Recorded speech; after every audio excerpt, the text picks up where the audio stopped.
Kanye was in Japan. And while in Japan, he was brought out by Travis Scott. So Travis Scott is currently doing shows for the Circus Maximus tour.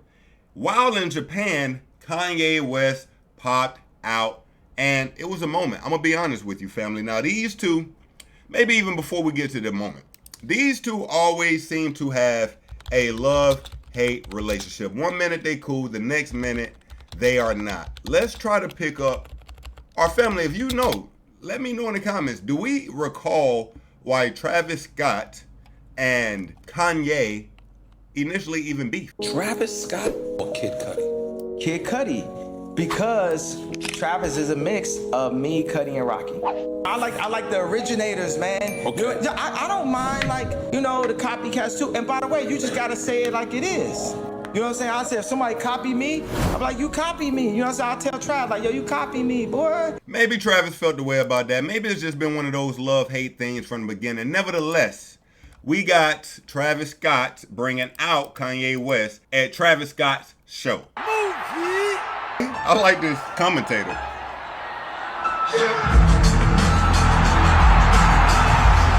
Nah, aura forming at his best. Kanye is aura forming at his best. The beat drop, he don't even move. Mashed up.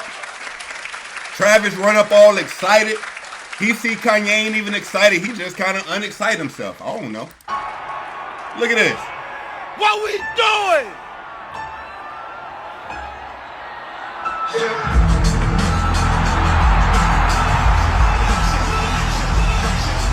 The Jason West. Who do I got in the versus Jay-Z? Kanye and Jay-Z. I got Kanye, no debate. Yeezy. Come on, man. Yeezy. Yeezy created half of Jay-Z's best work. Like, if we go to Blueprint 3, no, not Blueprint 3, what am I, excuse me. The Blueprint, we go to, what is it, Watch the Throne. What else are some in-betweens Kanye is giving Hov? Like, Kanye has been an instrumental factor in why Hov is looked at the way he's looked at. Let's be honest. The Blueprint is Hov's best album. That's Ye's work. Now, something else happened last night as well. Okay? Now, we got the reunion of Travis and Kanye. Small petty beef for a moment, but clearly they're now over it, right? But what else happened last night? Travis Scott doing a performance through a diss towards Pusha T. Now, family, if you do not recall, Pusha T led his rollout off the back of Travis Scott, essentially with their last album. What was it named? Let God Sort 'Em Out. Now, what happened? Let's actually just pull up the interview and I'll show you what happened. So before Let God Sort 'Em Out dropped, you had the Clips working a traditional press run. They went to Breakfast Club. They went to Hot 97. They did all the podcasts. They did all the things you do before you have an album rollout, okay? I mean, before you have an album release. All right? This was one of the people they sat down with where he essentially disses Travis. Let's check it out. He's shameless. It all came from actually being in Paris. Came through carrying the, the Utopia briefcase. Right. Yep. Doing his whole spiel.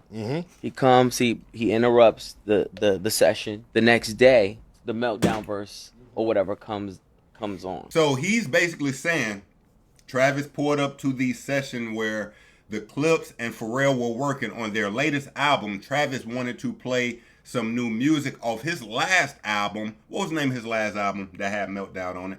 And at this point, they didn't, the day before when he was there, they didn't hear the Meltdown Drake verse, but he's saying the following day they did. Drake on Travis Scott talking about melting Pharrell's jewelry. Yeah, and all of that. That was a corny, like, you shouldn't have been here anyway. Him specifically, too. I don't take it as personal as I should. It's Travis. He's harmless.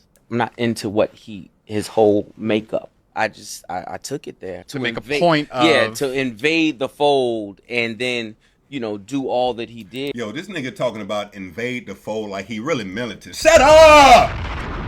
You know what I hate about a nigga like this? Let me tell you something, family. This is one of the people who acts as if he's above the BS, but at the same time is clout chasing as we speak.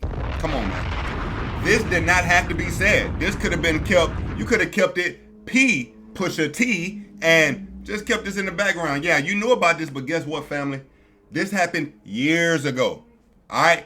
We didn't hear about this until right before the release of his album. He could have spoke about this a long time ago. He could have contacted Travis and told Travis how he felt about him invading and barging in on the session he was having with Pharrell. And then the next day, you got a song coming out dissing Pharrell. You could have said that at any point, but guess what you did?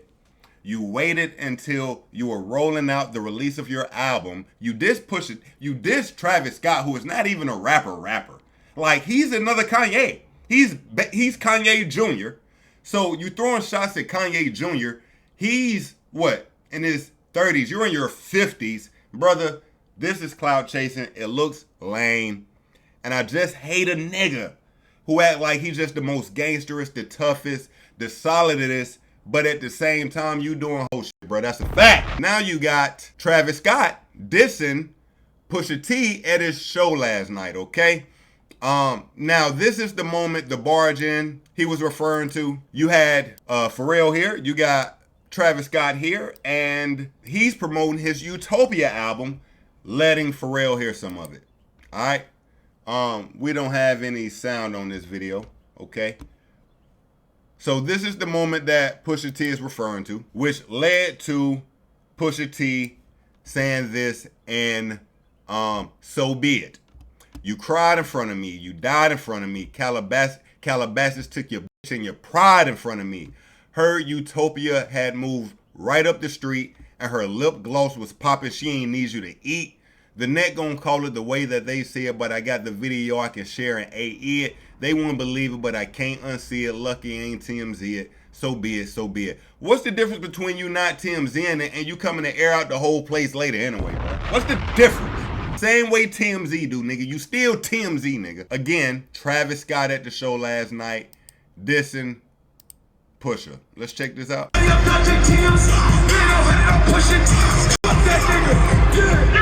So it may have been a little muffled, but he said, I made 100 off of pushing T's. F that nigga. Now,